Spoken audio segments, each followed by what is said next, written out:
जीनोत परिवर्तित फसलें, तो सामान्य फसलों और जीनोत परिवर्तित फसलों, और एक होता है हाइब्रिड क्रॉप्स, संकर प्रजाति, और एक है जीनोत परिवर्तित। इन दोनों में अंतर क्या है? मिहिर, नहीं पढ़े नहीं हो ना, जिन्होंने पढ़ा है वो बताएंगे, उनमें से कोई बता सकता है जिन्होंने पढ़ रखा है। बाबा तुमको पता है? जी सर पता है। हम्म। बताएं। हम्म। सामान्य फसलें क्या हैं सर कि जो नॉर्मल सीड्स वगैरह ग्रो करते हैं, जिनको फसल उगाई जाती है खेतों हम्म। में, वो तो नॉर्मल हो गया है ना। हम्म। इसमें कोई भी हम्म। मतलब हम्म। कुछ भी मतलब अलग से उसमें नहीं ट्रीटमेंट किया गया है, नेचुरली है, हम्म। तो सामान्य फसलें हो हम्म। जाएंगी। बट अगर हम्म। किसी का मतलब कोई किसी दूसरे फसल का जीन किसी दूसरे जीन में फसल में लगा करके, या किसी केमिकल की हेल्प से, या संशोधित करके कुछ अगर नई फसल हम्म। में बनाया जाता है, जेनेटिकली हम्म। मॉडिफाइड क्रॉप्स कहलाती हैं। इन्हें हम जीनोत्परिवर्तित कह सकते हैं। इसकी परिभाषा हम इस तरह लिख सकते हैं: hmm. Genetically modified crops are plants whose DNA are modified by genetic engineering method hmm. to develop favorable characteristics। जीनोत परिवर्तित फसलें वे फसलें हैं जिनको किसी लाभकारी विशेषता के विकास हेतु, ठीक, लाभकारी विशेषता के विकास हेतु जीनो जेनेटिक अभियांत्रिकी के तहत, जीन अभियांत्रिकी प्रणाली के तहत डीएनए में परिवर्तन के फलस्वरूप प्राप्त किया जाता है। जेनेटिक इंजीनियरिंग का मेथड लगा करके उसके डीएनए में चेंज कर दिया जाता है, ठीक है। इसमें हम कुछ ऐसे जीन इंसर्ट करा देते हैं इसमें, जैसे नॉर्मल डीएनए है, उसकी प्रोफाइल में कुछ ऐसा फॉरेन एलिमेंट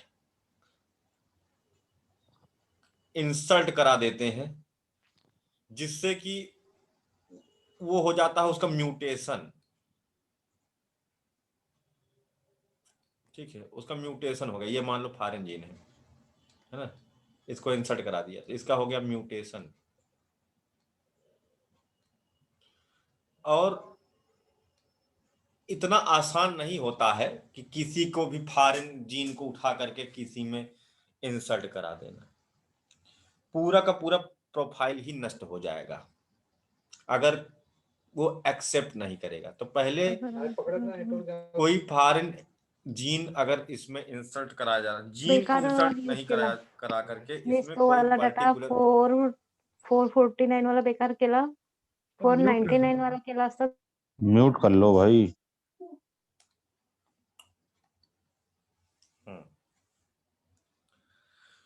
इससे क्या होता है कि संकर इसमें क्या अंतर, जैसे कि दो डीएनए है, उनको मिक्स, दो प्रजातियां हैं, उनको पूरी तरह से मिक्स कर दिया गया और एक तीसरा तैयार कर दिया गया जिसमें दोनों की विशेषताएं देखने को मिल रही हैं और दोनों ही फूड चेन में है। जैसे धान की दो नस्लें, आम की दो नस्लें, आपस में उनको क्रॉस करा दिया गया, तो वो जो है टेक्निक, जैसे कि रत्ना और अल्फांसो आम को करा दिया गया क्रॉस, तो बना लिया गया सीडलेस मैंगो। दोनों ही फूड चेन में है, खाद्य श्रृंखला में, कोई फॉरेन नहीं है, कोई ऐसा एलिमेंट नहीं है जो कि मानव की खाद्य श्रृंखला की प्रणाली से बाहर हो। लेकिन किसी अपेक्षित कार्य के लिए उसके जीन में कोई पर्टिकुलर पार्ट में इंसर्ट कराया जाता है जिससे कि पूरा का पूरा फसल तो वही होती है लेकिन उसमें एक विशेष चीज आ जाती है, एक विशेष गुण विकसित हो जाता है ना, कटिंग करके ऐड कर दिया। और उसमें एक्सेप्टेंस को देखते निर्धारण वही चीज मेन टेक्निक होती है, और उसके बाद ये तैयार हो जाता है नया सीड, और उससे बहुत सारी चीजों को इम्प्रूव किया जा सकता है फसलों में। यही है म्यूटेशन। एक तरह से इसको आप ये भी कह सकते हो कि एरर पैदा कर दी गई है, ये एरर ही कहलाएगा, क्योंकि जो उसकी वास्तविक प्रोफाइल थी उसमें ये एरर के दृष्टिकोण से ही देखा जाएगा। ठीक है, यानी कि ये अगर हम आर्टिफिशियल मैनर में बात करें जिससे प्रजातियां पैदा होती हैं, तो म्यूटेशन हमने कॉन्सेप्ट बताया था। उत्परिवर्तन ना, वो क्या है, एडिशन और deletion of certain gene causes genetical error result in mutation. तो वही यहां पर एडिशन कर रहे हैं हम, एडिशन जोड़ रहे हैं। अच्छा, एक चीज होती है, कभी भी कोई नया प्रोटीन हमारी बॉडी में इंटर करेगा तो हमेशा हमारे पास ये एक है कि नया आते ही हम सबसे पुराना त्याग देते हैं। यह मानव का स्वभाव नहीं, ये मानव के डीएनए का स्वभाव है। तो मानव का स्वभाव तो होना ही है ना। जैसे ही नया मिलता है हम पुराना त्याग देते हैं। लेकिन क्या सब पुराना त्याग देते हैं? दो तरफ होता है, डबल। इसके और बारीकी से इसके अंदर जाएंगे तो देखेंगे लेफ्ट एंड राइट। राइट दो वाला इस, ऐसे। हाँ, तो अब इसमें जब नया प्रोटीन आता है, कभी भी नया प्रोटीन, कुछ ऐसा तुमने खाया जो कभी नहीं खाया था, तो पहले तो 1 दिन 2 दिन 3 दिन तक तुमने उसको खाया, एक बार में नहीं हो जाएगा, तुम्हारा बॉडी उससे लड़ेगा, उसे खत्म करेगा। लेकिन जब रेगुलर, तो अब धीरे धीरे वो पैठ बनाने लगता है, और now this new protein able to replace the older one, सबसे पुराने वाले को रिप्लेस कर देता है, वो गड़बड़ी पैदा कर देता है। लेकिन ये तुरंत भी हो सकता है, जब रेडिएशन का एक्सपोजर हो तब भी ये हो सकता है एरर। ठीक है, डिलीट हो गया कुछ, या फिर जो जीन, जो प्रोटीन था वो एक दूसरे फार्म में कन्वर्ट हो गया। ये तो कुछ मूवीज में भी दिखाया, जैसे वो रेडियो एक्टिव एरिया में चले गए, वो सुपरमैन बन गए, म्यूटेंट कहते हैं उनको। जैसे वो क्या नाम था जो रस्सी निकालता था हाथ से, अरे स्पाइडरमैन। स्पाइडरमैन। हाँ, तो यहाँ पर हम इस तरह से म्यूटेंट फसलें तैयार कर रहे हैं। क्यों करेंगे इनको? अच्छा, राइट वाला हटता है कि लेफ्ट वाला हटता है? जब भी हमारे शरीर में या किसी भी प्लांट, किसी भी प्रजाति में आता है नया प्रोटीन, तो राइट वाला, या लेफ्ट हटेगा तो उत्परिवर्तन होगा। हटता है सर, बताइए भाई। लेफ्ट हटता है सर, राइट तो वाला लेफ्ट में चेंज आएगा तो होगा उत्परिवर्तन। हाँ, लेफ्ट में चेंज आ जाएगा तो परिवर्तन हो जाएगा, परिवर्तन होगा। ठीक है। राइट में क्या नहीं होता है? राइट में होता है कि नहीं होता है? नहीं, राइट में तो नॉर्मली होता है, तो उससे कोई फर्क नहीं पड़ेगा। अगर लेफ्ट में अगर कभी होता है चेंज, तो उससे उत्परिवर्तन हो जाता है। हाँ, तो उससे उत्परिवर्तन हो जाएगा। हाँ, बिल्कुल सही बात है। ये अगर राइट में चेंज हो रहा है तो वो तो नॉर्मल प्रोसेस है, ये तो होना चाहिए। इससे आने वाले समय में जो खाद्य श्रृंखला नई आ रही है उसके प्रति तुम अनुकूलित रहोगे। लेकिन लेफ्ट में चेंज हो गया है तो अब ये एक जेनेटिकल एरर के तौर पर कंसीडर किया जाएगा। ठीक है, ये तो एडाप्टिव रेडिएशन के अंतर्गत आ जाएगा, अनुकूलित विकिरण के अंतर्गत आ जाएगा, जो पीछे की क्लास में बताया गया था, अनुकूलित विकिरण, है ना। अब इसकी बात करते हैं कि क्या है इससे। हाँ हाँ सर, संकर में और इसमें अंतर क्या हुआ, ये समझ में नहीं आया। संकर में अंतर ये हुआ कि इसमें हमने कोई एल्गी का, कोई बैक्टीरिया का, कोई झाड़ झंखाड़ का जो कि मानवीय खाद्य श्रृंखला में उसका अनुप्रयोग नहीं होता था, और उसका हमने डीएनए प्रोफाइल खोला और उसके जीन में कोई ऐसा गुण था जो कि एक ऐसी स्मेल पैदा करता था जिससे कि टिड्डियां उड्डियां भाग जाती हैं, उस चीज को नहीं खाती हैं, उनको बुरा लगता है। ढूंढा गया तो पता चला कि यहाँ पर ये जो पर्टिकुलर जीन है, इतना यही है जो क्या कहते हैं रिस्पॉन्सिबल है ऐसी बदबू क्रिएट करने के लिए। मान लो ये है क्राई 1AC, है ना, ये क्राई 1BC, क्राई 1 3AC है, जो भी है ना, नामकरण कर दो। तो हमने इस पर्टिकुलर को ही काटा, बाकी कोई मतलब नहीं, और इसको निकाल के यहां चिस्पा कर दिया, ठीक है, ऐड कर दिया। तो ये जेनेटिकली मॉडिफिकेशन है। इसमें हम इन दोनों की जीन को आपस में क्रॉस करा करके तीसरा पैदा कर दिया।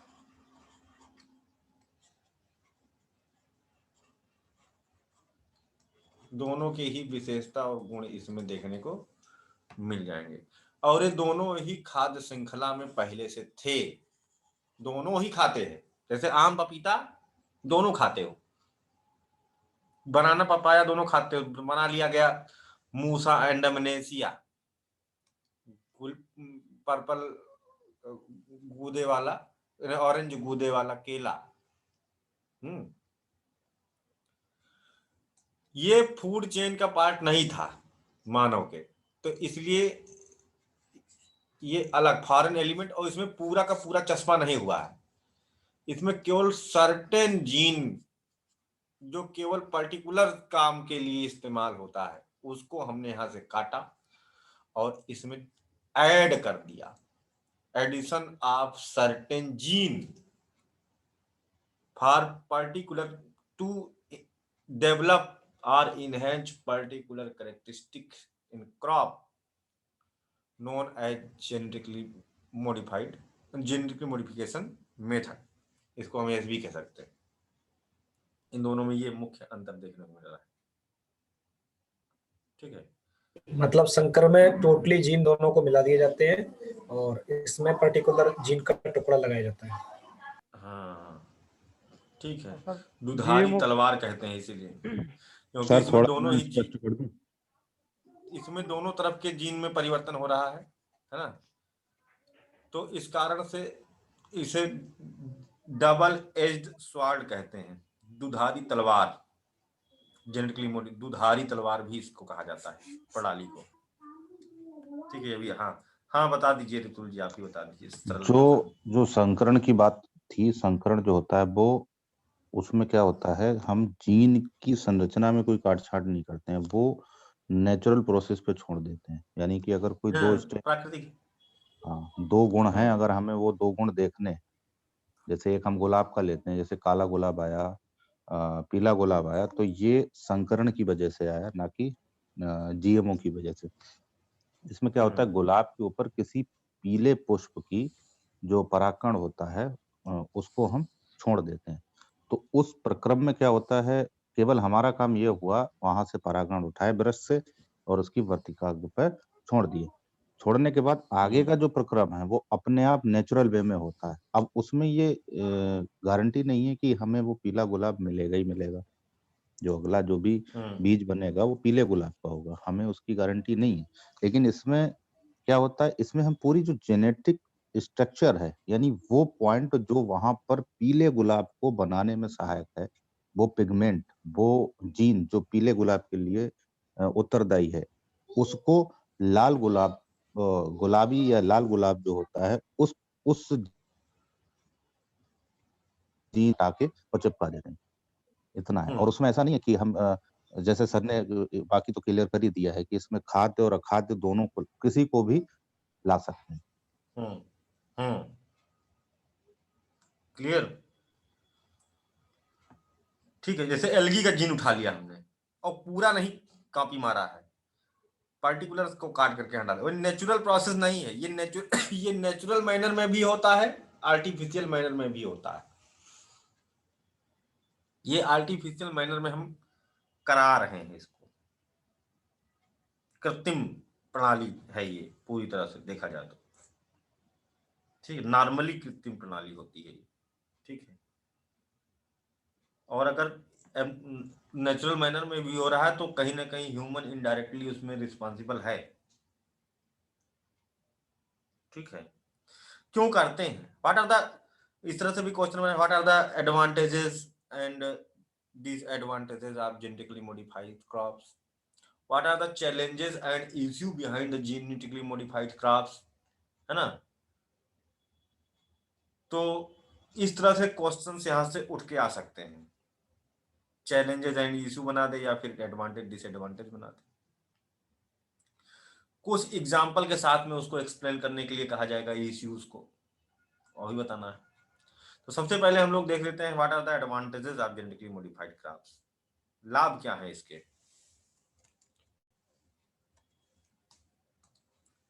पहला है कि सेल्फ डिसीज रेजिस्टेंट होते हैं। ठीक है, स्वव्याधि प्रतिरोधी, सेल्फ डिसीज रेजिस्टेंट, ये क्या हो गया, इनमें self pesticidal insecticidal quality develop हो गई। ठीक है, यानी कि ये टिड्डियों के आतंक को, कीड़े मकोड़े और क्या कहते हैं ये जीवाणु के प्रभाव, फंगल अटैक, इन सब से स्वयं ही अपनी रक्षा करने में समर्थ होते हैं। तो इनको कृत्रिम पेस्टिसाइड इंसेक्टिसाइड की आवश्यकता नहीं पड़ेगी। तो कितनी बढ़िया हो गया, ये बहुत अच्छा प्रकृति के लिए है।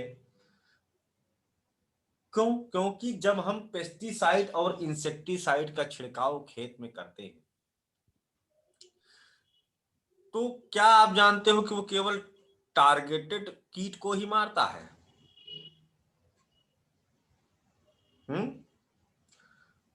बहुत सारे ऐसे बैक्टीरिया हैं, बहुत सारे ऐसे कीट हैं, बहुत सारे ऐसे फंगाइज हैं जो सॉइल में न्यूट्रिएंट्स को भरते हैं, बहुत सारे ऐसे फ्लाइज हैं, बहुत सारे ऐसे बीज हैं, मक्खियां हैं, जो कि प्रकृति के लिए बहुत ही लाभकारी हैं।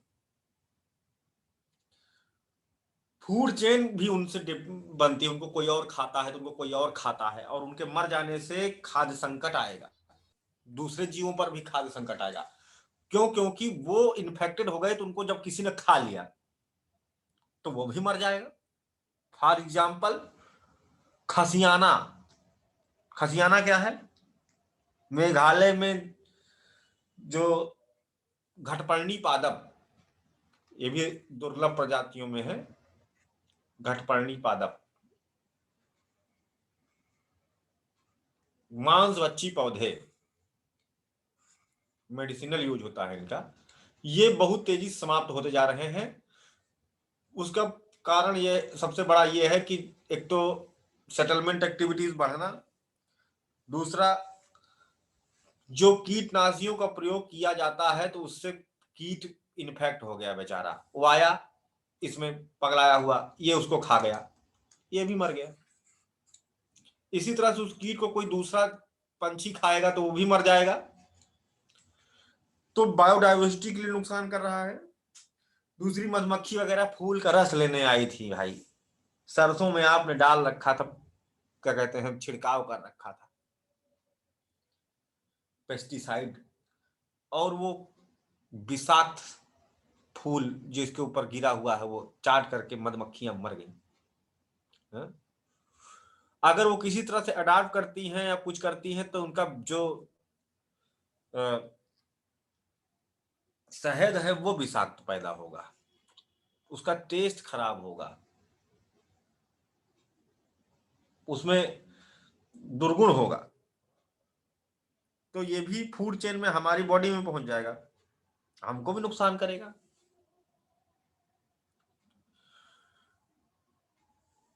पानी में बह के गया, बारिश हो गई, चलो ठीक है, पंछी नहीं खाए। पानी में बह के गया, पानी में बह के गया तो मछलियां मर गई और जीवधारी मर गए। नहीं मरे तो खा लिया इंसानों ने उन्हें। यूट्रोफिकेशन का काम कर दिया सर। हाँ, यूट्रोफिकेशन हो रहा है वहां, इंसानों ने खा लिया और उनको बीमारी हो गई। तो ये इकोसिस्टम के लिए अच्छा नहीं। तो अगर हम इसके अंदर कुछ ऐसा जीन इंसर्ट कर दें जिससे कि वो एक ऐसी बदबू, एक ऐसी स्मेल पैदा करे जिससे कि कीट भाग जाए, तो मरेंगे भी नहीं, हमारा भी काम हो जाएगा, फूड चेन पर भी कोई प्रभाव नहीं पड़ेगा। नॉन टारगेटेड जो कीट हैं, नॉन टारगेटेड कीट टारगेटेड के चक्कर में नहीं मरेंगे, क्योंकि इसमें हम पर्टिकुलर फ्लाई को भगाने के लिए जो बदबू, जिससे उनको नहीं पसंद है जो चीजें, या जो टेस्ट उनको नहीं पसंद है, वो उसमें आने लगे, बाकी के लिए वो ना खराब हो, ये हम कर सकते हैं। तो टारगेटेड फ्लाइज को हम रिपल कर सकते हैं, भगा सकते हैं कहने का मतलब। और जो फ्रेंड फ्लाइज हैं, उनको हम इनवाइट कर सकते हैं, जो पॉलिनेशन को बढ़ावा दे सकें उनको। तो यानी कि ये तो हो गया सेल्फ पेस्टिसाइड, सेल्फ इंसेक्टिसाइड। दूसरी हेडिंग हम इसमें ये डाल सकते हैं एडवांटेजेस में, इट अट्रैक्ट द पॉलिनेटर्स। हम कुछ इसमें ऐसा जीन इंसर्ट कर सकते हैं जिससे कि ये उन कीटों को आकर्षित कर सके, उन मक्खियों को आकर्षित कर सके, उन तितलियों को आकर्षित कर सके जो कि पॉलिनेशन करती है। ठीक है, वो दूसरे फूल पर पॉलिनेट करने वाली भी इस पर आ जाएंगी, क्योंकि हम उसका जीन इसमें इंसर्ट करती हैं, तो वो अट्रैक्ट करेगा इन्हें, आएंगे। तो हम पॉलिनेशन को भी बढ़ावा दे सकते हैं, परागण को भी हम इजाफा करके प्रोडक्शन को बढ़ा सकते हैं। तीसरा चीज, सेल्फ पॉलिनेशन कैपेसिटी डेवलप कर सकते हैं, जैसे जीएम मस्टर्ड,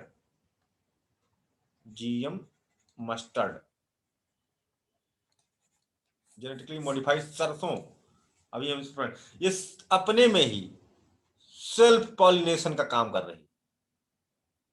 ये गुण इसके अंदर जो है, अभी आगे इस पर हम पढ़ेंगे, आगे चर्चा करेंगे, ये भी इसमें आ जाएगा। तो दूसरा हेडिंग ये हो गया।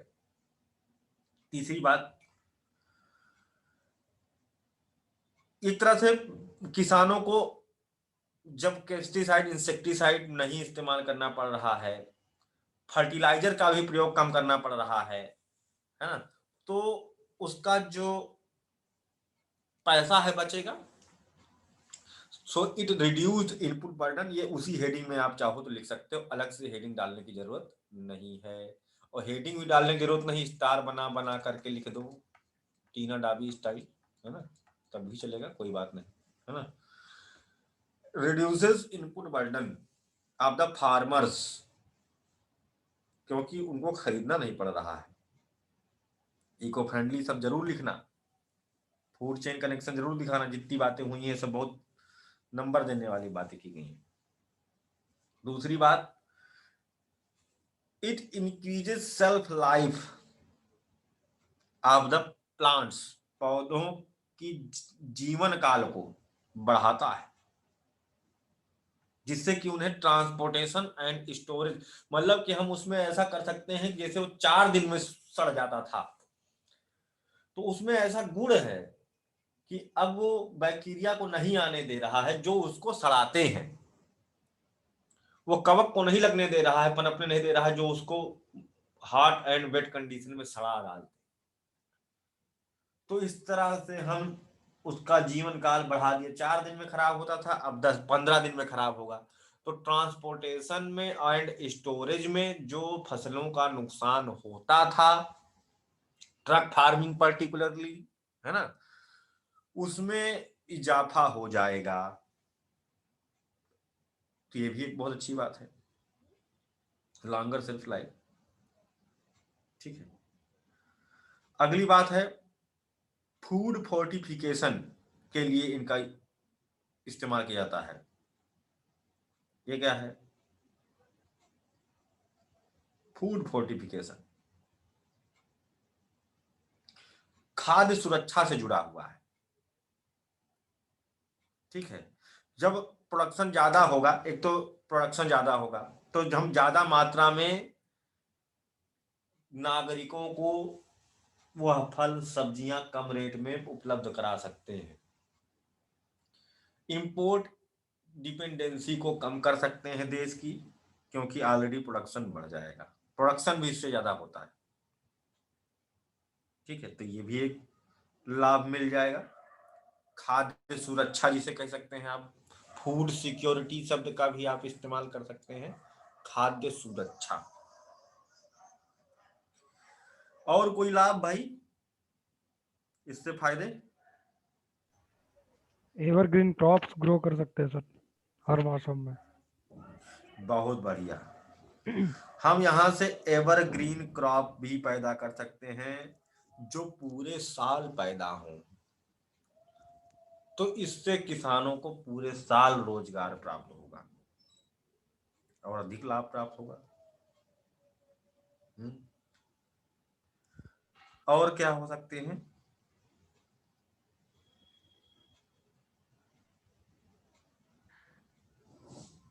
और कुछ है क्या? हम इसमें मानव को होने वाली कुछ बीमारियों की एंटीबॉडी इसमें हम डेवलप कर सकते हैं कि फ्रूट खाने से ही हमारी बीमारी खत्म हो जाए। जेनेटिकली मॉडिफाइड क्रॉप्स, जैसे कि एक गोल्डन राइस डेवलप किया गया है ना, जिसमें बीटा कैरोटीन है, विटामिन ए, जो कि धान में नहीं होती थी, अब वो भी आ गई, जिससे कि आपको कभी कौन सी कमी बीमारी हो जाती है, रतौंधी है ना, विटामिन ए की कमी से दिखाई नहीं देता रात में, वो बीमारी नहीं लगेगी। और बीटा कैरोटीन की कमी से जो भी बीमारियां लगती हैं वो नहीं लगेंगी आपको।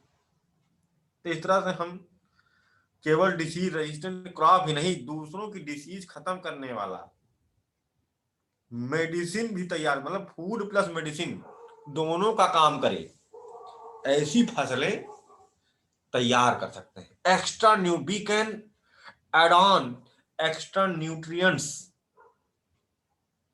ठीक है, सर का टू एग्जांपल क्या सपोर्ट बताया द था आपने? Human health. हाँ, सर इसका एग्जांपल क्या बताया था अभी आपने बीमारी वाला? Golden rice, golden. सुनहरा धान, जिसमें बीटा कैरोटीन है। सर डिसीज ये में काम करेगा तो पॉपुलेशन तो बढ़ेगी ना फिर, मतलब डिसीज से जो लोग मर रहे थे वो बचेंगे ना। पॉपुलेशन बढ़ेगी भाई, हाँ, मरेंगे नहीं लोग हैं।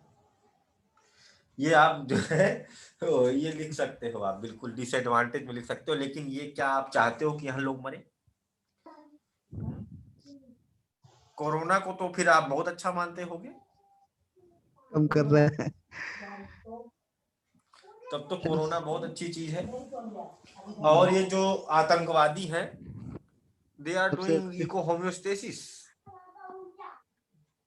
दे आर ये तो फ्रेंड ऑफ नेचर। अनुच्छेद 21 और डीपीएसपी दोनों का ये तो खिलाफ हो गया, ये तो संवैधानिक तौर पे भी। जीवन का अधिकार है ना, जीवन का अधिकार है सबके नहीं पास वो नहीं भाई। कहना चाह रहे सर हम, कुछ और सर ये कहना चाह ह्यूमंस में भी तो म्यूटेशन का काम करेगी। हाँ, लेकिन हम नकारात्मक पर नहीं आए हैं अभी, वो हाँ, भी मतलब नकारात्मक चलेंगे। उनकी बातों को तो एडवांटेज सुधार पर है। बात कर रहे हैं। सूखा रोधी बाढ़ रोधी फसलें बना सकते हैं सर, बाढ़ वगैरह के आने हाँ, से अगर। ड्राउट रेजिस्टेंट, फ्लड रेजिस्टेंट, इस तरह की क्रॉप्स हम डेवलप कर सकते हैं। Salinity resistant, pH value resistant, pH value change होने पर भी उसको कुछ ना हो, ऐसी फसलें हम तैयार कर सकते हैं। अब हम लोग आते हैं disadvantages of genetically modified crops. नुकसान क्या है इसके? सबसे पहला तो है सर अमर बीज बन जाता है ये। एक एक मैं बता दो एक डायरेक्ट वहां पर ना बिल जाओ, बताइए। अच्छा। डायरेक्ट वहां पर सरल सरल तरीके से चलते हैं। हम्म। डिसएडवांटेजेस क्या है? पहला तो पहले इसमें हो सकता है। चलिए बताओ आप ही बताओ। बता दीजिए। पहला तो सर यही है तुम ना ही कि बताओ। हाँ, जो नॉन टारगेटेड कीट हैं या जो जीव जंतु वगैरह हैं, तो वो मतलब मर जाते हैं मतलब में, जबकि उनको उनसे इन्हें कोई हानि नहीं थी फसलों को। वो तो वैसे मालूम मधुमक्खी वगैरह कभी रस लेने आती है, अन्य कोई जीव जंतु यहाँ पर आता है खाली, तो उसमें उससे कोई हानि नहीं थी, फसलों को उनसे कोई हानि नहीं थी। लेकिन इनके ऊपर जो वो पड़े, नहीं नहीं वो दूसरा कुछ गड़बड़ हो रहा है। गड़बड़ हो रहा है कुछ, वो दूसरा बता रहे हैं। गड़बड़ हो गया ना बाबा? चलो कोई बात नहीं, कुछ और बता सर रहे इससे बता हैं। फूड देते चैन हैं। डिस्टर्ब हो जाएगी, क्या हो जाएगी? फूड चैन डिस्टर्ब हो जाएगी। सर किससे? एक तो ये है ना कि इनकी राइट। लागत ज्यादा होती है। गहराई बात बता रहा है सोनू। एक मिनट बाबा, चुप रहो, तुम अटक हम्म। गए थे। हाँ हाँ सोनू बताओ, तुम्हारी बात बहुत बढ़िया लगी हमको। हाँ बताओ, फूड चेन डिस्टर्ब होगी तो क्या होगा? कैसे फूड चेन डिस्टर्ब हुई है बताओ जरा। और जैसे कि हम कोई पौधा लगाते हैं, सपोज करो हमने गुलाब भी लगाया है, तो गुलाब में क्या करते हैं, जो रेड कलर का गुलाब होता है उसकी खुशबू अच्छी रहती है, तो दूर दूर से जो मधुमक्खी आती है वो उसके पास आ जाती है और उसका फूलों से जो शहद होता है वो एब्जॉर्ब कर ले लेती है। लेकिन जैसे ही हम अलग अलग तरीके के गुलाब लगाते हैं, जैसे नीला हो गया, काला हो गया, या और तरीके का हो गया, तो एक तो उसके अंदर खुशबू नहीं होती, दूसरी मिठास नहीं होती, तो मधुमक्खी वहां पर कम आती है और शहद कम मिल पाता है। तो इस तरीके से फूड चेन डिस्टर्ब हो जाएगी। तो जाए वो लाल वाली में जाए, जहां हो वहां जाके खाए। नहीं, हेडिंग आपकी सही थोड़ा है सा कम लेकिन मजा आया। हेडिंग सही है, एक्सप्लेनेशन एक्सप्लेनेशन में गड़बड़ा गया। गड़बड़ हो गई। हाँ एक्सप्लेन करने के लिए रितुल जी ठीक है, आप ही करिए, इस बात को एक्सप्लेन करिए। खाद्य श्रृंखला इसमें इस तरह से डिस्टर्ब हो सकती है क्योंकि ये जो जीव हो ये जो जीएमओ क्रॉप से जो भी नया जीव बना है वो एक तरह से जो अमर बीज की अभी बात आई, तो अमर बीज होने से क्या होगा, वो अपना पूरा एक कॉलोनी बनाता चला जाएगा, तो और जो जीव होंगे उनको पनपने का मौका नहीं मिल पाएगा और वनस्पतियों को पनपने का मौका नहीं मिल पाएगा। तो इस वजह से उस पर जो भी निर्भर जीव हैं वो डिस्टर्ब होंगे और उन पर जो आगे निर्भर हैं यानी द्वितीयक तृतीयक इस तरह से जो एक जो श्रृंखला है ये कहीं ना कहीं डिस्टर्ब इस तरह से डिस्टर्ब होगी। बिल्कुल सही बात है। दूसरा एक तरीके से और डिस्टर्ब होगी कि जो और फ्लाइज जी हैं जी जी वो जो खाती हैं वो नहीं खा पा रही हैं, है ना? जैसे कि उन्होंने पॉलिनेशन वाली बात थोड़ा सा सही भी है, लेकिन तो अब वो अपनी फूड हैबिट चेंज करना शुरू करेंगे। फिर जब अपना फूड हैबिट चेंज करेंगे तो किसी न किसी के साथ कंपटीशन होगी और उनमें म्यूटेशन होना शुरू होगा। ठीक है, तो ये भी एक चांस है, लेकिन सबसे बड़ा खतरा है सुपर बीड बन जाना। ठीक है, सुपर बीड के चांसेस हैं। ये सुपर बीड क्या होता है? सुपर बीड होता है क्योंकि ये एक तो डिसीज रेजिस्टेंस है। डिसीज बहुत नेचर ने डिसीज बनाई है। जब कोई चीज नेचर ने पैदा किया है तो कैसे खत्म होगा उसकी व्यवस्था की हुई है जिससे कि बैलेंस बना रहे। लेकिन आपने एक अमर बीज, ठीक है, अमर बीज तैयार कर दिया है ना? ये क्या है? ये खत्म ही नहीं हो रहा क्योंकि इसके ऊपर बीमारी लगती नहीं, इसको टिड्डी खाती नहीं, सूखे में भी नहीं खत्म होता।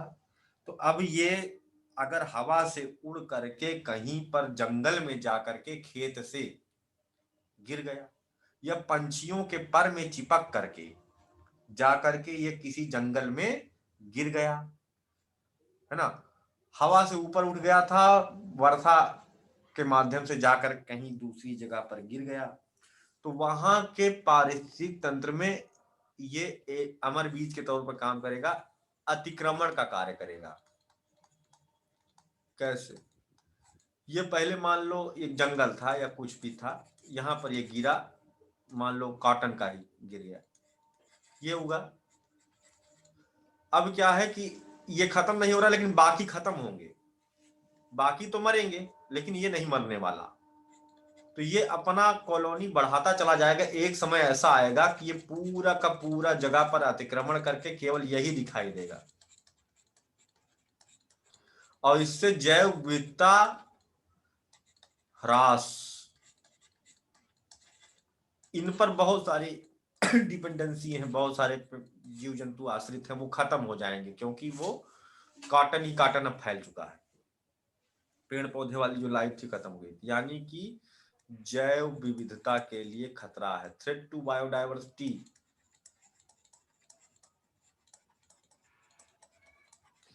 ये किस तरह काम कर रहा है? एक गैर देशज प्रजाति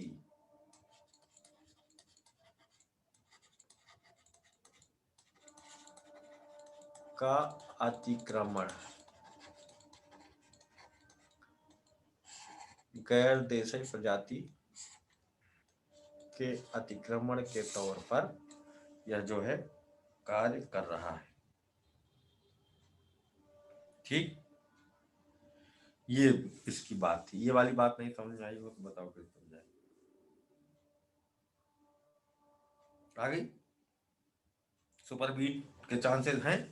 जी सर। क्या होता है, सबको समझ में आ गया? यानी इसमें पॉइंट ये रखा जाए सर, अमर बीज, और अमर बीज के अंदर ये पॉइंट खोल दिए जाए, सब बातें लिख डालेंगे। सर एक तो इसके अंदर प्रॉब्लम ये है कि डिजीज रेजिस्टेंस है, और दूसरा है क्या कि ये सेल्फ पॉलिनेटर भी है, मतलब खुद से ही ये कहीं भी जाकर उग जा रहा है, तो इसीलिए ये एनेक्सेशन का तो मतलब करेगा, तो यही इसके अंदर है। बिल्कुल। तो फूड चेन को भी डिस्टर्ब कर रहा है, बायोडाइवर्सिटी को भी डिस्टर्ब कर रहा है, और ये कई प्रजाति जब फैल जाएगी तो ये तो जाहिर सी बात जैव विविधता के लिए क्षति है ही है। फ्लोरा एंड फौना, जंतु एवं पादप दोनों ही जैव विविधता को असर डालेगा। केवल पौधे को रिप्लेस करेगा तो फिर पौधे पर डिपेंडेंट जीवधारी भी भाग जाएंगे,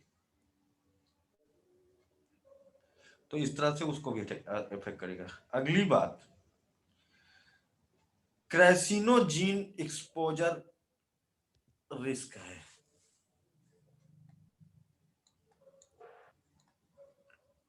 कार्सिनोजीन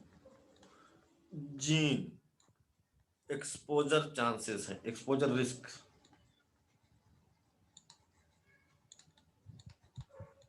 ये क्या है? कैंसर, कार्सिनोजीन कैंसरकारी जीन के विकास की संभावना है कि खाने वाले को कैंसर हो जाए, क्योंकि ये फसलें जब कमर्शियल पेस्टिसाइड है ना से टॉलरेंस रखती हैं, उनके ऊपर प्रभाव नहीं डालता है, तो ये कुछ खाने वालों के अंदर ऐसा, क्योंकि उनके लिए वो एक तरह से फॉरेन जीन आ गया उनके शरीर में जो कभी नहीं था। तो यहां पर दो चांसेस हैं, या तो म्यूटेशन हो जाएगा,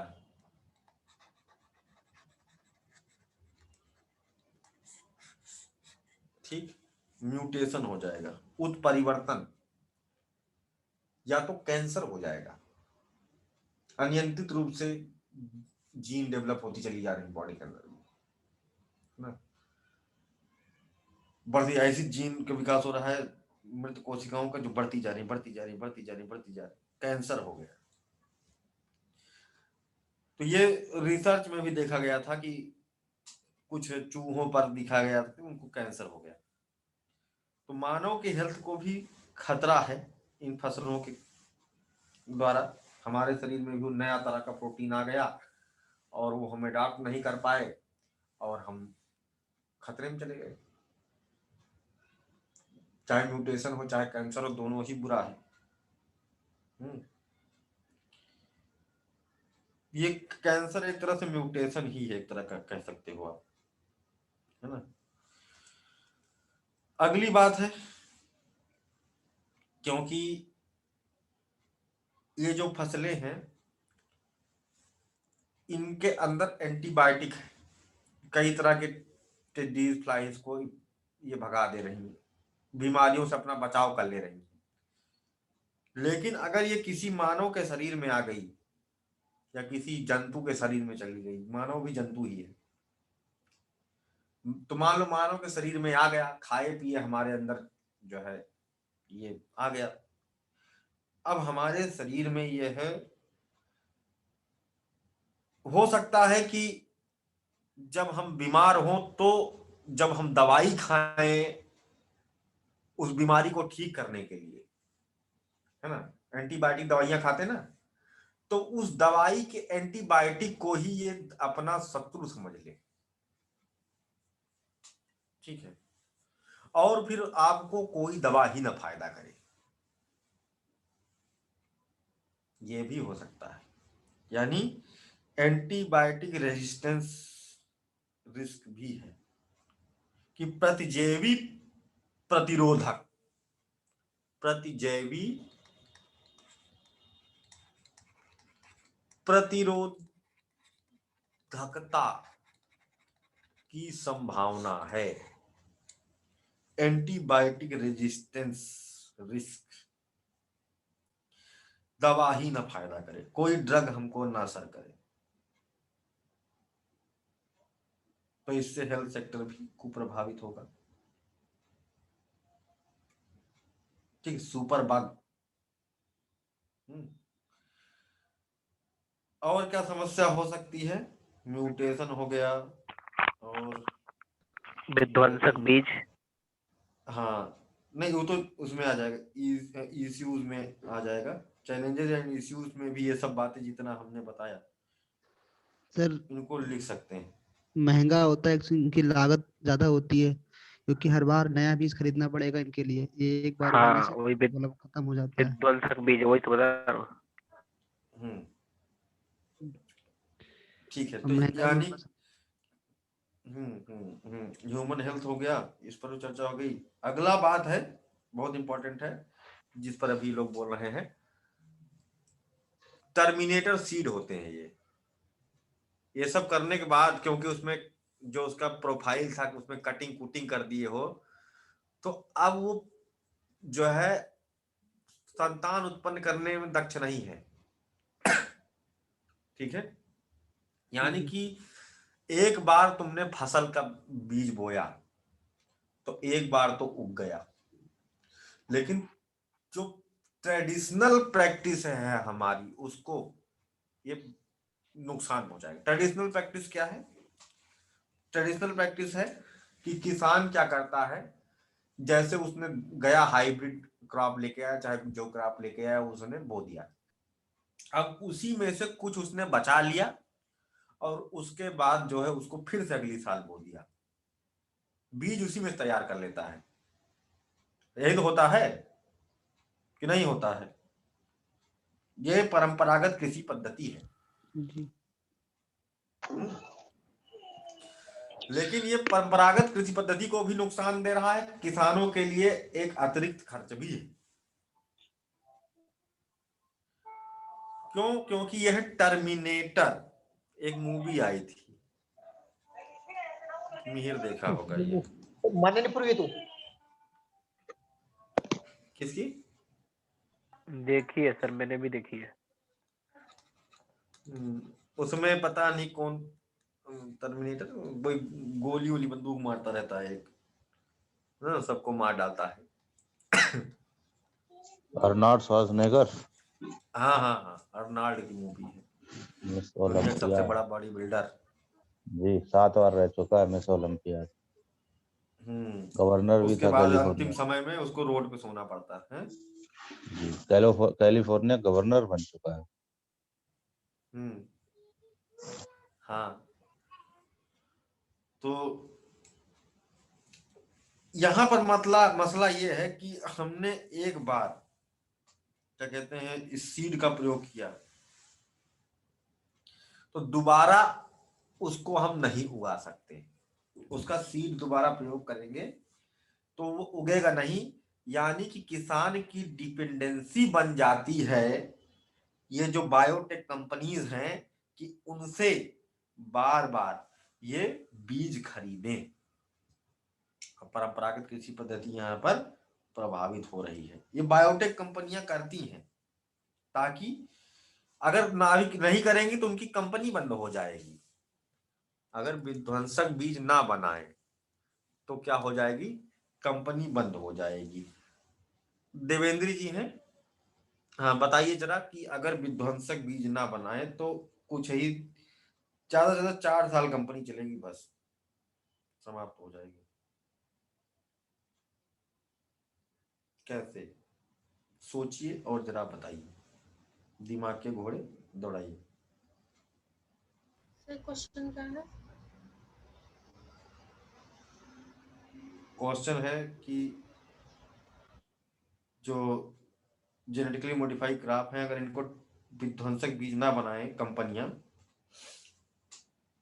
तो कंपनियां बंद हो जाएंगी। कैसे, वो अपने प्रॉफिट के लिए तो इतना रिसर्च करके तुम तांगड़ा करके भी बनाई है, तो कैसे?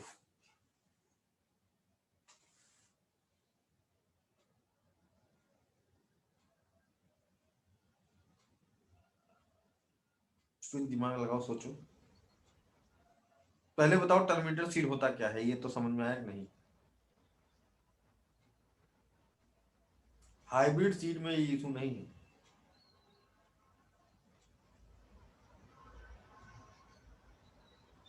टर्मिनेटर सीड के बारे में बताओ, कुछ तो बोलो, कुछ बोलने का प्रयत्न करो।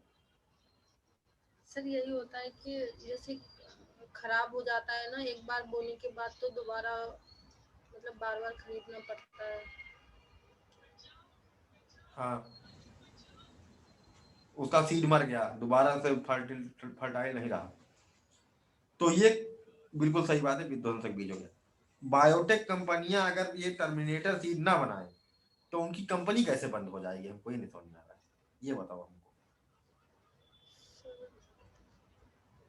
जब एक बार अगर हम खरीद लेते हैं तो फिर उसी में से बचा के रखते हैं ना, जैसे आपने बताया ये।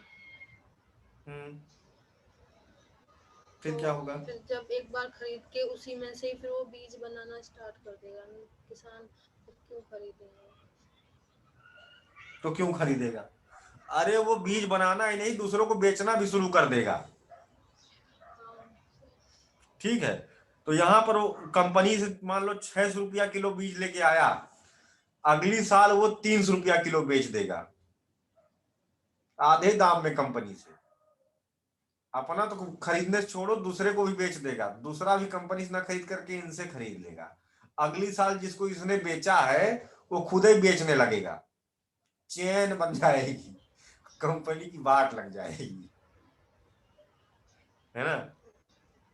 इसलिए, और कंपनी ने इतना मेहनत करके ये जो अपना फार्मूला इजाद किया, ये तो रिवील हो गया, तो खराब हो गई कंपनी का, बहुत भारी नुकसान होगा।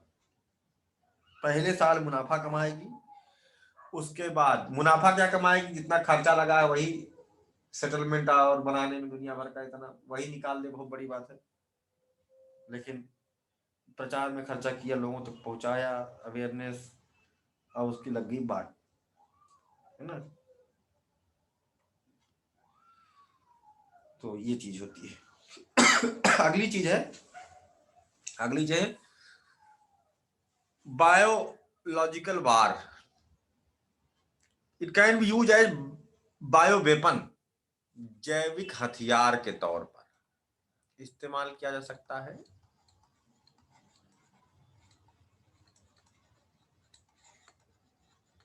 एक सीक्रेट बायो वेपन, एक देश दूसरे देश के साथ ऐसा कर सकता है।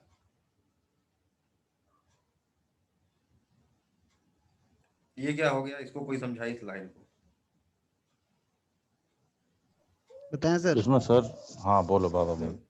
बाबा, जैसे मान लो चाइना से बात कर लें जरा। चाइना ने मान लो कोई अगर फसल यहाँ पे भेज दी जो गैर देशी प्रजाति के फॉर्म में यहाँ पर आ गई है ना, तो उसने यहाँ पर हमारे खेतों को या हमारे जंगलों में मान लो उसने छिड़काव करा दिया इसका कुछ तरीके से कुछ भी, तो वो ग्रो कर जाएगी। और जो यहाँ पर जैव विविधता पहले से है वो हराशित हो रही है या उसको नुकसान होगा, तो ये पूरा इफेक्ट वो कर लेगी। हमारे यहाँ आकर के ग्रो कराएंगे, हमको दौड़ा के नहीं मारेंगे। हमारे यहाँ आएंगे चाइना वाले खेती करने तो अरे खेती करने का है, आएंगे मान लो प्लेन इच्छी से सी उनके आंख कुछ वालों को बहुत मारेंगे। हाँ नहीं, सर नहीं ऐसा नहीं। मान लो नहीं किसी मजा के आई, नहीं मजा आई बाबा आज। सर इसमें हम्म जो जेनेटिकली हम उनका जो ट्रांसफॉर्म कर देंगे, कोई ऐसा जीन डाल दें जो धीरे धीरे धीरे धीरे असर दिखाए, यानी मेडिकली हम उसको ट्रेस नहीं कर पा रहे हैं, जनरली आया और जो फसलें हैं उन्हीं के बीच में जैसे कोई फल आया, फल के बीच में 1 या 2 फल ऐसे डाल दिए जो एक व्यक्ति में अगर पहुंच रहे हैं तो वहां से धीरे धीरे ट्रांसमिट होते चले। जैसे कि अभी कोरोना का एक केस था, तो ये एक अलग आया, लेकिन इसी तरह से ट्रांसमिशन अगर उसका बढ़ा दिया जाए 1 या 2 में उसको इंसर्ट कराते उस फल के साथ में, उस बीज के साथ में, या दालें वो वहां से आती हैं, दालों में कुछ ऐसा वो डाल दें, या दाल का ही एक आध बीज ऐसा बना दें जो मनुष्य के शरीर में पहुंचने के बाद, या किसी जानवर का अगर कोई आ रहा है, उसका चारा आ रहा है, उस चारे में वो ऐसी चीज बना दें जो दूध के माध्यम से होता हुआ, या उस समय ना मालूम हो उनके जो बाई प्रोडक्ट्स बनते हैं तो उनमें जो केमिकल रिएक्शन होती है मैन्युफैक्चरिंग प्रोसेस की, वहां पर जो केमिकल पड़ते हैं उनसे रिएक्ट होके वो पॉइजनस हो जाए। तो ये इस तरह से एक बायोलॉजिकल वेपन्स के तौर पे यूज हो सकता है। अनडिटेक्टेबल बायोलॉजिकल वेपन आप कह भी नहीं सकते हो और मर भी जाओगे।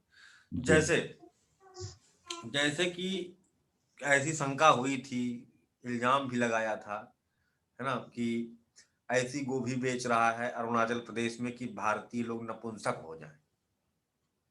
ठीक है, अब ये पता नहीं सत्य था कि नहीं सत्य था, लेकिन संभावनाएं होती हैं। जैसे कि चाइना को पता है कि भारत हमसे गोभी खरीदता है, भारत हमसे दाल खरीदेगा, भारत हमसे आलू खरीदेगा, तभी काम चलेगा इसका। ठीक, तो वो अपने ऐसे भारत को एक्सपोर्ट करने के लिए वो ऐसे आलू डेवलप करे, ऐसा गोभी डेवलप करे जो वाकई में नपुंसकता कारक हो या कोई ऐसी बीमारी पैदा कर दे खाने वालों को। तो अब वो ट्रक पे आए, है ना, ट्रक पे है, भारत की सीमा पे आया, तो क्या होगा? जो जांच करने वाले होते हैं वो यही तो जांच करेंगे कि क्या भरा हुआ है। हाँ, जो है 100 किलो गोभी है, ठीक है, उनको बम तो नहीं दिखाई देगा ना इसमें कि बम है, गोभी है, गोभी भरी है, हाँ भाई गोभी है, जांच में है गोभी है। ठीक, अब वहां से चला आया, अब यहां से ये गया मंडी में। मंडी में क्या है, भारत की गोभी, बांग्लादेश की गोभी और चाइना की गोभी आपस में मिक्स हो चुकी है। जैसे कि चाइना के लोग बैठा दो, भारत के लोग बैठा दो, तो पता चल जाता है ये तो चाइनीज है, ये नेपाली है ना। लेकिन यहाँ गोभी नहीं पता चलेगा, गोभी की नाक और आंख किन्नी नहीं है ना।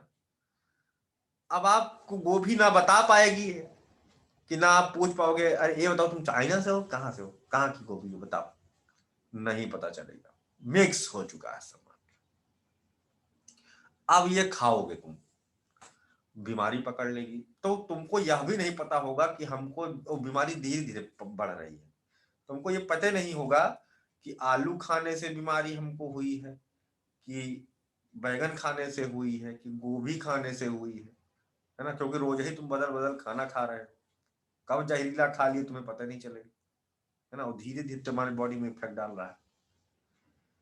अब मंडी में तुम ये भी नहीं कह सकते हो कि चाइना वाली गोभी खा के रखे हुआ हो, कहे अच्छा तुम बांग्लादेश से भी लेते हो है। अब पुलिस वाले इतने जानकार कि एक गोभी को वहां चेक करेंगे, क्योंकि वो मिक्स गोभी भी आपको दे सकता है, कुछ इन्फेक्टेड कुछ नॉन इन्फेक्टेड। तो एक तरह से बायो वेपन के तौर पर इसका इस्तेमाल किया जा सकता है, इसके चांसेस भी देखने को मिलते हैं। क्लियर। अगली बात, जी सर। हाँ, फार्मर्स को इसने डिपेंडेंट बना दिया। ये तो बात कहीं पर हम लोग डिस्कस किए कि नहीं। It is against the traditional जी सर। Agricultural practice.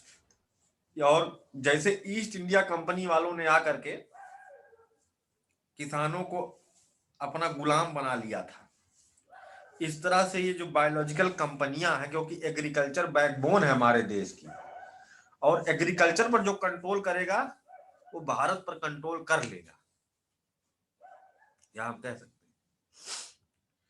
तो अगर किसान जिसकी मुट्ठी में, देश उसकी मुट्ठी में, इसीलिए देखो किसानों को टूल बनाया जाता है, धरना प्रदर्शन करवाया जाता है, बहुत सारी चीजें होती हैं, अभी भी हो रहा है। किसान को एक हथियार की तरह इस्तेमाल करते हैं सरकार के विरोध में, विपक्ष हमेशा से करती है। सरकार को पक्ष भी वोट लेने के लिए जो है प्रलोभन भी देता है कि हम तुम्हारा माफ किए दे रहे हैं भाई, कर्जा, चुनाव के पहले कर्जा माफ कर देंगे, किसान खुश वोट दे देगा, सरकार बन जाएगी, चाहे वो झारखंड की सरकार हो, राजस्थान की हो, मध्य प्रदेश की हो, है ना, छत्तीसगढ़ की हो, सरकार बनाई है किसानों ने। किस प्रलोभन में आकर के? यही माफ कर देंगे। यूपी उत्तर प्रदेश 866% का जो है जीडीपी पर असर हुआ था किसानों को कर्जा माफ करने पर, एग्रीकल्चर बजट में पिछले साल तुलना में इतना तगड़ा। और वो किससे वसूला जाएगा? टैक्स बढ़ जाएगा, मिडिल क्लास, हम लोगों को खून पिएंगे लोग। किसानों को कर्जा माफ कर देंगे। इसमें किसान जो कि वाजिब होता है, जिनका वाजिब नहीं होता है वो भी माफ, जो देते हैं वो भी देना बंद कर देते हैं, यार माफ तो हो ही जाएगा यार, काहे पैसा दे। तो जो देने वाले किसान होते हैं पछताते हैं, अगली बार कहते हैं हम भी लोन लेंगे, हम भी नहीं देंगे। और फिर अगर नहीं माफ हो रहा होता तो फिर धरना प्रदर्शन पे सब बैठ जाते हैं। ये आदत खराब कर दे रहा है किसानों की भी। तो डिपेंडेंट बना देगा, किसानों को अपना गुलाम बना लेगा। अगली बात, फिर वो चाहे रेट बढ़ाता चला जाए, किसानों को देना पड़ेगा। जियो सिम, है ना, यही तो किया था, 6 महीना फ्री, उसके बाद 444 रुपए कल भी डलवाया हूं मैं। तो ये क्या है सिस्टम? ये बाद में इतना रेट बढ़ा दिया, और अभी ये 600 कर दे, 1000 कर दे, तो अभी देना ही पड़ेगा ना, बाकी कंपनियों को तो खा गया। ऐसे ही अगली बात, it can affect soil health, क्योंकि मिट्टी में ये कुछ सेकेंडरी सब्सटेंसेस रिलीज कर सकता है, एलेलोपैथी का कारण भी बन सकता है, कुछ रिलीज होने लगे इससे, जिससे कि दूसरे मरने लगे। या फिर एलेलो स्पोली, बहुत तेजी से न्यूट्रिएंट्स को खींचे, इन दोनों का भी चांस हो सकता है। दूसरा चीज, ये माइक्रोब्स को मार सकता है, क्योंकि फंगी साइड है इसमें ऑलरेडी है। मृदा में जो कवक उपस्थित है, जो जीवाणु है, जो लेगुमिनस बैक्टीरिया है, वो सब मर जाए, और उनके मर जाने के कारण मिट्टी की गुणवत्ता ह्रासित हो जाए, मृदा स्वास्थ्य गड़बड़ हो जाए, इसकी भी संभावना यहाँ पर देखने को मिलती है। तो इतने हैं इसके की ऑफ कंसर्न्स।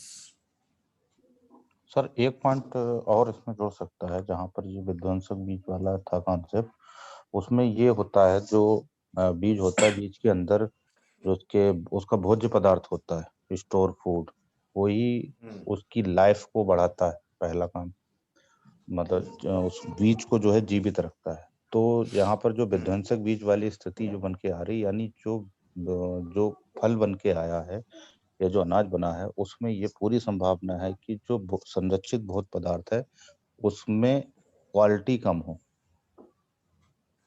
क्वालिटी अगर गिर रही है तो वो भी कहीं ना कहीं स्वास्थ्य को क्वालिटी प्रभावित किस करेगी। कंसर्न में गिर रही है? क्वालिटी इस कंसर्न में उसके अंदर जो संरक्षित भोज्य पदार्थ है, जो उसके अंदर स्टार्च हुआ या मिनरल्स हुए, तो उनकी क्वालिटी पे फर्क ये तो जरूर हम पड़ेगा। बढ़ा रहे हैं ना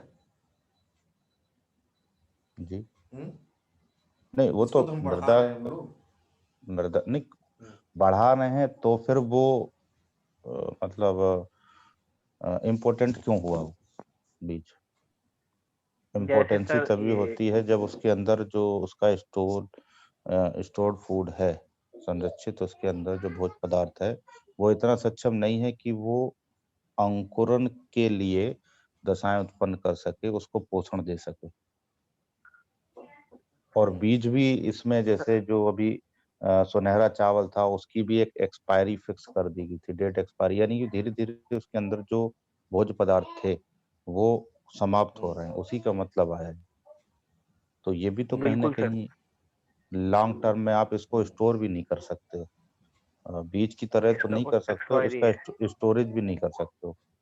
यानी अगर कभी अकाल जैसी स्थिति हो गई भारत में, मतलब या किसी भी देश में, तो हम जो अभी भंडारित करके रखते हैं खाद्यान्न को, तो हम भंडारित नहीं कर सकते। यानी आज उत्पादित हुआ तो इसको हमें एक निश्चित समय में खपत करनी है। नहीं खपत कर रहे हैं तो वो भी कहीं ना कहीं अपव्यय हुआ, धन का भी, श्रम का भी, और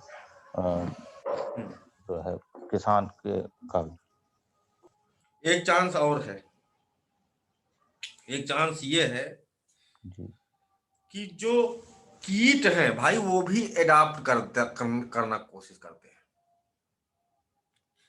जो कीट हैं कहीं वो अडॉप्ट कर ले गए इस म्यूटेशन को, है ना,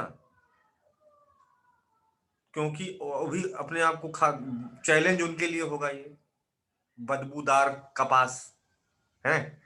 अभी तक खाते थे खुशबू वाला कपास, अब बदबूदार कपास भी खाना पड़ जाए भूख में, धीरे धीरे अडॉप्ट कर ले, उनको कुछ ना हो और फिर वो खाने लगे और फिर वो मरे भी ना,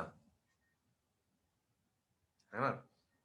तो ये भी एक समस्या आ सकती, जैसे कि इसको देखा गया कि बीटी कॉटन का प्रयोग किया गया था, क्या कहते हैं, बॉल गार्ड 2 BG2 नाम के रिपल करने के लिए इन क्या कहते हैं इंसेक्ट को,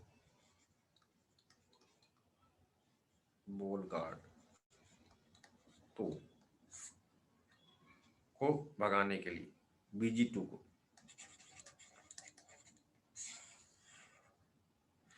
इसको कहते हैं पिंक वॉल फार्म, गुलाबी बॉल वार्म भी कहा जाता है।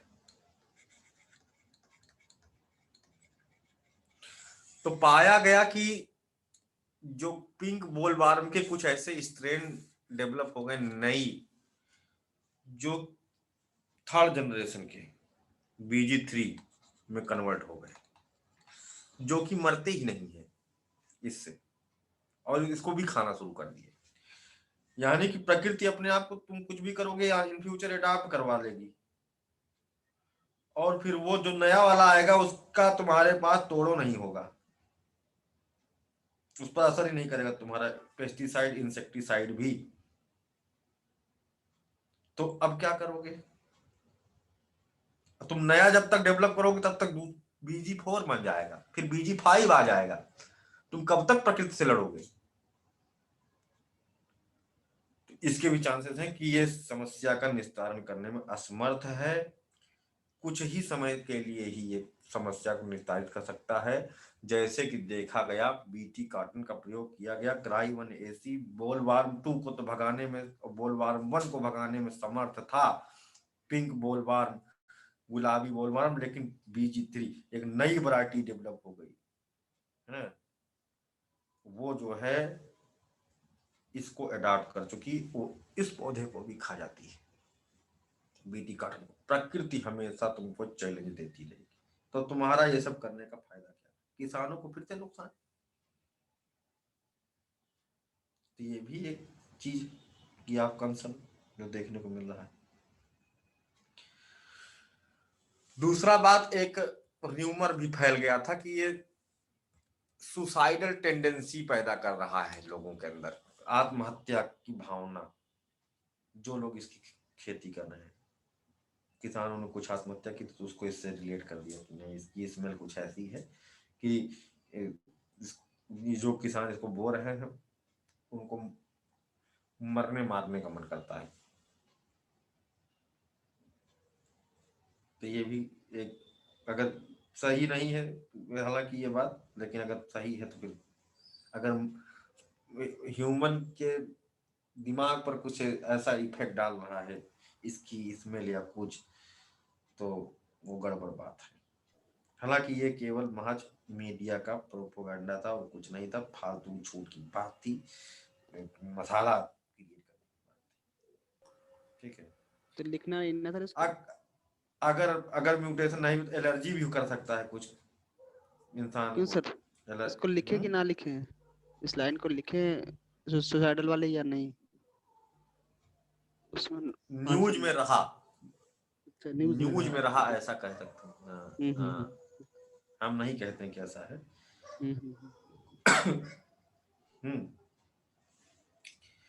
तो इसको लिख सकते हैं क्योंकि न्यूज में रहा तो लिख सकते हैं, है ना। अब बात आती है इनके उदाहरणों की। तो हम लोग अब उदाहरण पर चलते हैं। हाँ गुड़िया, तुमने हैंड रेज किया है, बताओ। सर, आपने इसमें लाभ में एक लाइन आपने बोला है कि ये फसलों के जीवन को बढ़ाता है। और अभी रितुल सर ने कहा कि ये जो है उसके गुणवत्ता को कम करता है, मतलब वो जल्दी नष्ट हो जाएंगे। सर ये बातें कुछ समझ में नहीं आई। तो रितुला जी बताएंगे, बताइए भाई, जवाब दीजिए गुड़िया जी की बात पे। फसल की गुणवत्ता अपनी जगह पर है, यानी कि जो फसल में हम कीटनाशकों का प्रयोग कर रहे थे और जो हमारी फसल कीटों की वजह से, खरपतवार की वजह से नष्ट हो रही थी, तो वो नष्ट नहीं होगी, क्योंकि जो पौध है उसमें अपने आप उनके प्रति प्रतिरक्षा का गुण विकसित हो रहा है। ठीक है, तो जब विकसित हो रहा है, फसल खराब नहीं होगी तो उत्पादन बढ़ेगा। उत्पादन बढ़ना अलग चीज है। जो उत्पादित फसल है उसका समय, एक एक्सपायरी डेट फिक्स कर दी जाएगी कि इतने समय के अंदर उसको प्रयोग कर लिया जाए, अन्यथा उसके अंदर जो पोषक तत्व हैं वो नष्ट हो जाएंगे। तो ये अलग, मैंने ये बात है, ये बात सही है। हाँ, इसको और सरल तरीके से मैं समझाना चाहता हूँ। जी सर। मानव के जीन में गुणसूत्रों की संख्या कितनी होती है, पहले बताओ। 46 होती है। 48 तो नहीं हो जाएगी ना? है 48 हो जाएगी क्या? नहीं हो जाएगी। ठीक है, नहीं हो जाएगी। तो अगर हम इसमें मानव में ही मान लो कोई चीज हम जेनेटिकली मॉडिफिकेशन टेक्निक के थ्रू भरना चाहे, कोई एक विशेषता, तो जाहिर सी बात है कुछ को रिप्लेस करेंगे तब ऐड करेंगे, यानी कि कुछ ना कुछ कमी होगी तो कुछ ना कुछ खूबी बढ़ेगी। ये सीधा नियम है। एक सूटकेस में जिसकी जो कैपेसिटी है ना, नेचुरल चीजें जितनी भी है उसमें ना कुछ ज्यादा होता है ना कुछ कम होता है, जितना होता है बस उतने होता है। ज्यादा और कम होना बीमारी है।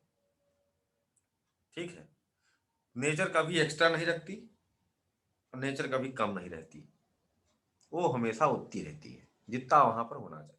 कम ज्यादा होना बीमारी है। तो अगर उसमें कुछ ऐड करना है तो कुछ हटाना भी पड़ेगा। तो जब कोई एक गुण बढ़ाओगे तो दूसरा कम होएगा। जब से तुम लोग यूपीएससी की तैयारी करना शुरू किए हो तब से हो सकता है तुम लोगों का कुछ चीजें कम हो गई हो।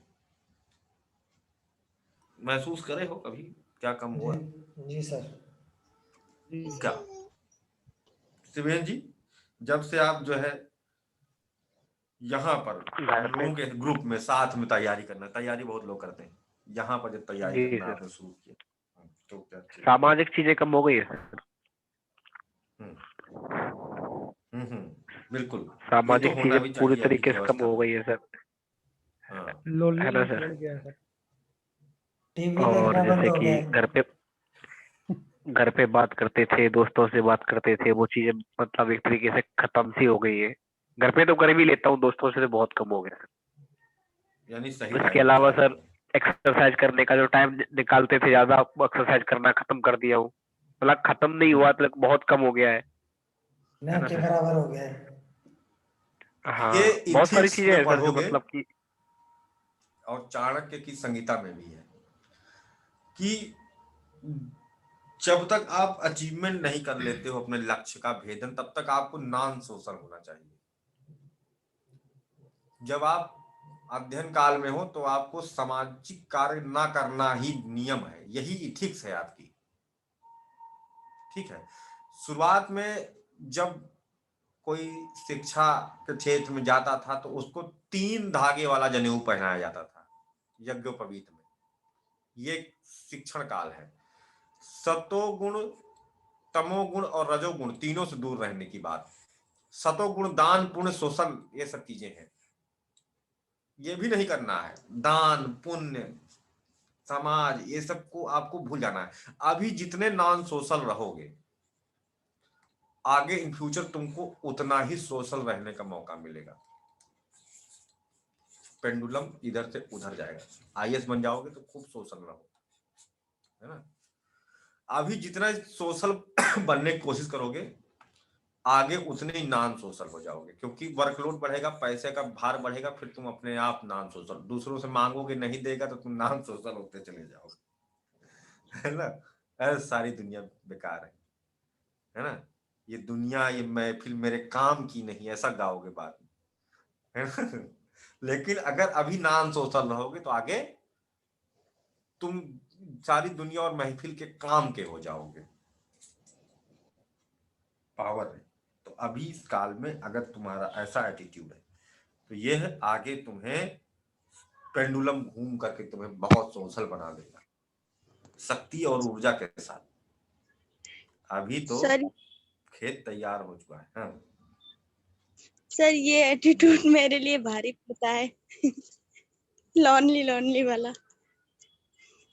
मिस्टर लोनली, तुम घर को समाज ना बनाओ। घर में तो तुमको बातचीत नहीं करोगे तो भगा देंगे ही।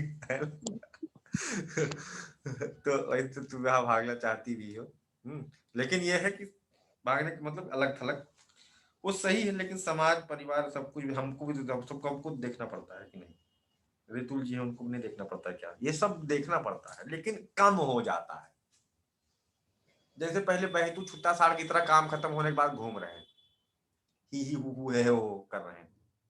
फर्जी में कोई बुला लिया, भाई यहाँ हमारे यहाँ चलना, वहां चलोगे, झांसी चलोगे,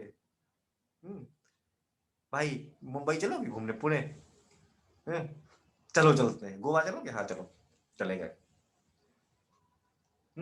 अभी ये नहीं है। हमारे जो ऊर्जा फर्जी काम में खत्म होती थी, अभी भी जो अनिवार्य चीजें हैं हम उसको करते हैं, कर नहीं रहे हैं। शादी के समय में डिस्टर्ब हुए हैं कि नहीं? सब लोग हुए, लेकिन वो मैनेज हो जाता है, वो मैनेज हो जाता है, इट्स मैनेजेबल। वो बीच बीच में आना भी जरूरी है। पढ़ाई के प्रति डेडिकेशन बढ़िया बन जाता है। विरह बहुत आवश्यक है, छुट्टी बहुत जरूरी है ना। ये क्या करता है? तुम्हें रिफ्रेश करता है और मन लगा देता है, वापस से नए जोश और जुनून के साथ आते हो। क्योंकि महसूस होता है यार नुकसान हो गया, तब बहुत अच्छा तैयारी होती है। जब पढ़ने का मन ना करे तो 3 दिन ना पढ़ो, तीसरा दिन हो ही नहीं पाएगा जब तुम किताब ना उठा लो। मुझे भी तो यही बोला था आपने सर एक बार। हाँ, कभी भी दिमाग, मन के अगेंस्ट में मत भागो। अगर मन कहे भाई 1 रसगुल्ले खाने, कहे ना बेटा तू 4 खाएगा आज, खिला दो 4 उसको, महीने भर रसगुल्ला नहीं मांगेगा, है ना।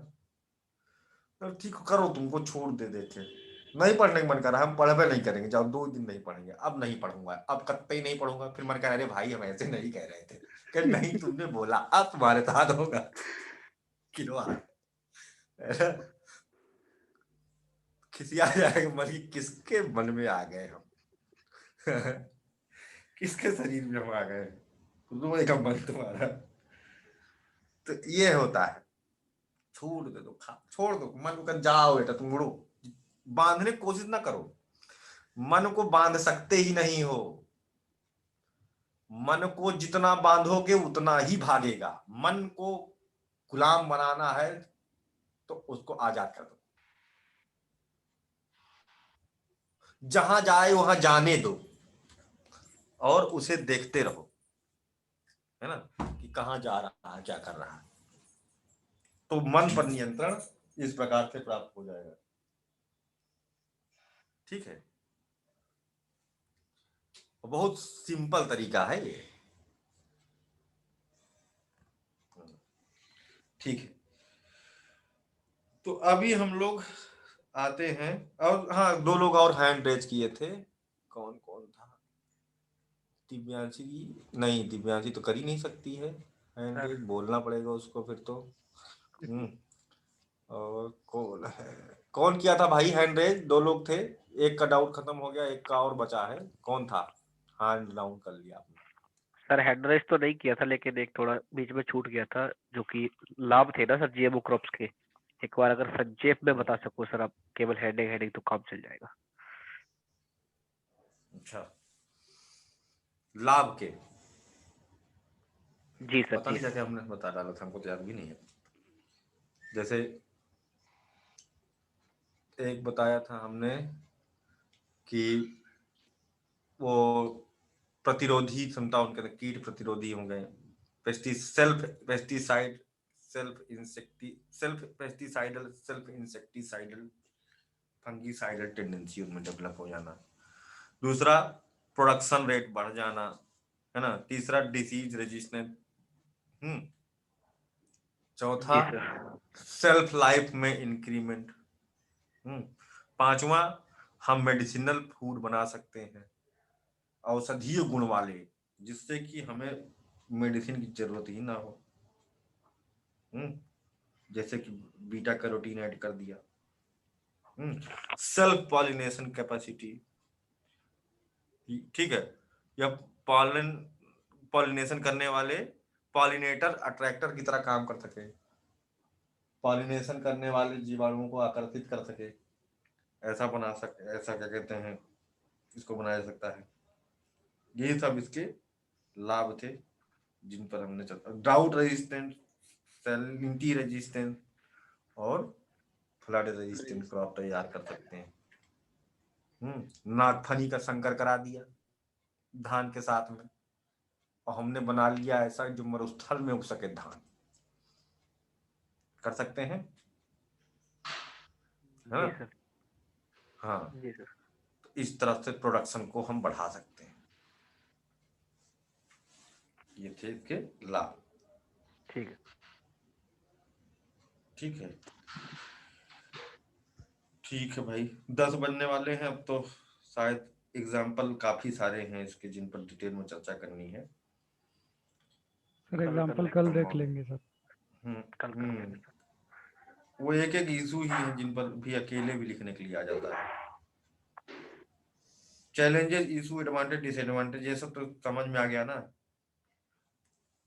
दिव्यांशी परेशान कर देता। दिव्यांशी जरा ये बताओ, ये सुपर बीट वाली बात करके बता दो।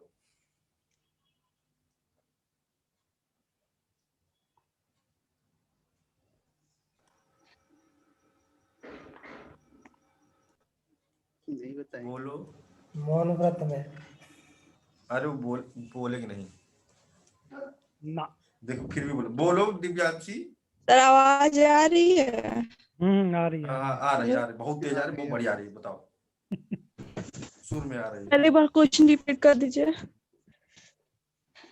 सुन भी नहीं रही थी। नहीं सुन रहे थे, इसमें ना बार बार वो हो जा रहा है, डिस्कनेक्ट। हाँ ये तो हो रहा है। सुपर बीड वाली अमर बीज इमोर्टल सीड बन जा रहा है कैसे? और उससे क्या समस्या है? नेटवर्क इशू है क्या? नहीं तो देवेंद्र जी, नहीं नहीं, एक मिनट, देवेंद्र तो बताई थी, वर्षा मिश्रा। सर ये मेरा वाला छूट गया था, ये नेटवर्क चला गया था मेरा। छूट गया था तो पूछा भी नहीं। चलो इसी बहाने जिनका छूटा है वो बता देंगे। हाँ इसको कौन बताएगा? हमेशा डाउट है, देवेंद्र जी को भी नहीं याद है, दिव्यांशी को भी नहीं पता है। 3 लोग क्लियर करेंगी। गुड़िया,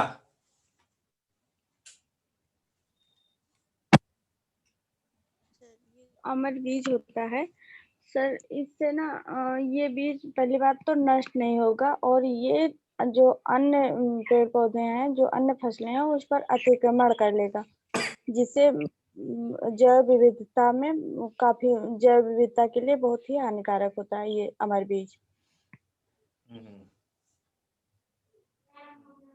कैसे? जैसे सर कई ये चीजें हमने मतलब, जोड़ के बताई थी उसमें, हाँ कई सर, शब्द इस्तेमाल किया था हमने। हाँ जैसे ये बीज है, जैसे ये अमर बीज है, कोई फसल उगी, उसके बाद वहां से बीज कहीं और पड़ा, तो वो वहां पर अतिक्रमण कर लेगा, वहां की जो प्रजातियां होंगी वो अतिक्रमण कर लेगा वहां पर, और उसके बाद ये मतलब नष्ट नहीं होगा, और कीट मतलब जो भी हैं कीट पतंग, वो भी इसके पास नहीं आएंगे, इससे मतलब ये स्वतः अपने आप को मतलब कीटनाशी होता है। तो सर ये नष्ट नहीं होगा, तो जो अतिक्रमण कर लेगा तो ये जैव विविधता के लिए मतलब हानिकारक है। और सर ये जैसे विदेशज प्रजाति, जैसे जहां पर जाएगी वो विदेश। Alien species invasion, right. हाँ सर, सही बात है। और आज ये एक्सट्रीम कॉलोनाइजर, तीव्र अतिक्रमण करता, 3 हाँ शब्द ये हो गए, है ना? हाँ सर, कवर करता चला जाएगा, क्योंकि दूसरे तो मरेंगे, खत्म होंगे, इसको तो मरना नहीं, तो ये फैलता चला जा रहा है ना? ये चीज सुपर ह्यूमन बनाने चले थे, क्या कहते हैं, रसिया और अमेरिका के वैज्ञानिक, लेकिन इसके लिए जो लाइसेंस लेना होता है ब्रिटेन से लेना होता है, ब्रिटेन ने लाइसेंस नहीं दिया। ठीक है, नहीं तो इंसान पर रिसर्च करते, इसको टर्डी वेट के जीन से इंटरेक्ट करा करके ऐसे ह्यूमन पैदा करते जिनको स्पेस में रिसर्च वगैरह करने के लिए भेजा जाता है, लेकिन हो सकता है कि ये इंसान के लिए ही खतरा हो जाए, ऐसी आर्मी तैयार करने की सोच रहे थे, है ना? तो वो जो है नुकसानदायक हो जाता है। हो सकता है वो अपने आप को सुपर समझ ले, हम लोग कीड़ा मकोड़ा समझने लगे, हाँ, अतिक्रमण इंसानों को मारने करेंगे लगे। इंसानों पर। यही चीज है, लाइसेंस नहीं दिया गया। ठीक है भाई, है ना? काफी समझ में आया है आप लोगों को, और बढ़िया इंपॉर्टेंट टॉपिक भी है। ठीक है, ओके, कल मिलते हैं। सर कल मॉर्निंग में क्लास होगी सर? हाँ कल क्लास, पीछे कल क्लास वास नहीं हो पाई थी, कल क्लास करेंगे। ठीक है जी sir. Good night sir. Good night sir. Good night sir.